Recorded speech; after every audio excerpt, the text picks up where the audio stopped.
నమస్కారం అందరికీ. Welcome to బతుకు లారీ బండి. ఈరోజు మన ముందుకి ఒక భార్యాభర్తల జంట రాబోతుంది. వాటికి తగులు తంటాలు అయ్యాయంట. మనము మెయిన్ జడ్జిమెంట్ ఇచ్చి సరిద్దాలి. సరోజ గారు రండండి. నమస్కారం మేడం. నమస్కారం అండి. అక్కడ కూర్చోండి. సరోజ గారు ముందు మీ సమస్య ఏంటో చెప్పండి. రోజు మా వాళ్ళు నన్ను చెప్పుకుపోతున్నారు మేడం. రండి సుబ్బయ్య గారండి, మీరు కూడా రండి. నమస్తే మేడం. అక్కడ లేదండి మేడం, ఇక్కడ ఉంది. నమస్తే.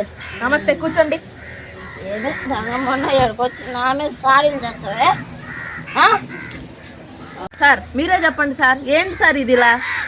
ఇద్దరిద్దరు అయితే మన ఇలా ఆపేదేంది గారు ముందు మీరు లేచి మీ సమస్య ఏంటో చెప్పండి. మేడం, రోజు మా వాళ్ళు నన్ను తాగి చెప్పుకుపోతున్నారు మేడం. తాగొచ్చి అమ్మాయిని అలా కొడతావు? మేడం, నేను రోజు కూలి పని పోతున్నాను. 600 సంపాదిస్తా. మా పిల్లంకి 500 ఇస్తా. నేను ఒక క్వార్టర్ తాగుతా. అది కూడా పాము వచ్చి నా లెక్క చేయను. పోయా అని కాలు తెగిస్తుంది అంతా. మిగతా 500 ఏం చేస్తుందని నేను కొడతా అంతే.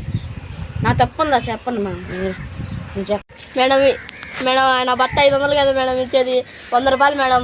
100 రూపాయలు 500 నోట్ అంటాడు మేడం. ఆ నా బట్టని ఏం చేయాలి మీరే చెప్పండి మేడం. ఏమే నా కళ్ళు లేవా? నేను చదువుకోవాలా 100ని 500 అనడానికి? ఏమే అని చెప్పి ఇప్పుడు చెప్పి నిజం చెప్పినా. నా బట్ట ఇచ్చేది 100 రూపాయలేరా.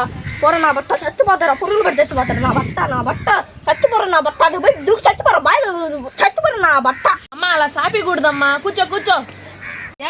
ఈ గొడవేనా లేకపోతే ఇంకేమన్నా కారణాలు ఉన్నాయా మీ గొడవకి? అదేదో ఒక అక్రమ సంబంధం పెట్టుకునింది మేడం. వాడెవడో తెలియాలా. ఇప్పుడు వాడెవడో తెలియాలా. అతన్ని పిలవండి. నమస్కారం అండి. అలా కూర్చోండి. ఏమే మన గురించి తెలిసిపోయినట్టుంది. గమ్మును ఎలా చేస్తా కదా మేడం. వాళ్ళిద్దరు ఏదో చెవులో చెప్పుకున్నారు. ఇప్పుడు నాకు అది తెలియాలి మేడం. ఏంటండి మీరు అలా మాట్లాడకూడదు, సైలెంట్ గా ఉండండి. మేడం నా బట్టకు అనుమానం. రోజు నేను ఎవరితో మాట్లాడిన నా బట్టకు అనుమానం. అదే మేడం మా తవ్వు. ఏంటండి మీరు ప్రతిదానికి అనుమానమేనా?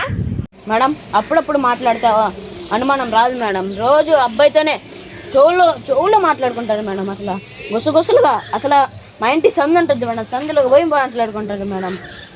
నాన్న బట్టకుడు ఆ సందులో నుంచి వచ్చి మాట్లాడుతుంటాడు మేడం. అది అక్రమ సంబంధం కాకపోతే సందులోకి పోయి మరి ఎందుకు మాట్లాడుకుంటారు మేడం? అది గుసగుసలుగా నాకు తెలియకుండా మేడం.